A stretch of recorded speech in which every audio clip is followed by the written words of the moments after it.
Bro, అసలు success అంటే ఎలా ఉండాలో తెలుసా?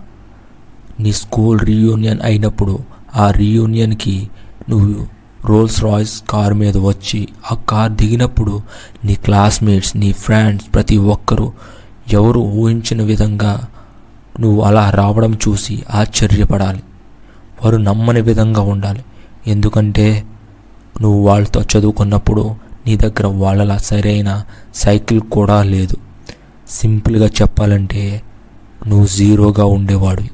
కానీ ఇప్పుడు వారెవరు ఊహించిన స్థాయిలో ఉన్నావు. ఇలా చెప్పడానికి ఎంతో బాగుంటే ఇంకా నిజంగా నువ్వు అలా వస్తే ఇంకెంత బాగుంటుంది. ఇలాంటి కళను నిజంగా మార్చుకోవాలంటే నీ మీద నువ్వు ఫోకస్ చేయి. అన్నింటి గురించి తెలుసుకో. నువ్వు ఏ మార్గంలో వెళ్ళాలనుకుంటున్నావో ఆ మార్గంలో గట్టిగా ప్రయత్నించు. ఎలాగైనా నీ లక్ష్యాన్ని చేరే వరకు నీ ప్రయత్నాన్ని ఆపొద్దు. ఖచ్చితంగా ఒకరోజు నువ్వు ఊహించుకున్న విధంగా జరుగుతుంది. ఆ రోజు కోసం ఈ క్షణం నుంచే కష్టపడు. ఈ వీడియో మీకు నచ్చింది అనుకుంటున్నాను. ఈ వీడియో ఎలా అనిపించిందో కామెంట్ చేయండి. ఈ వీడియో మీకు నచ్చినట్లయితే లైక్ చేయండి, షేర్ చేయండి. ఇలాంటి మరిన్ని వీడియోస్ కోసం వెంటనే ఈ ఛానల్ని సబ్స్క్రైబ్ చేయండి. Thank you for watching. See you soon again.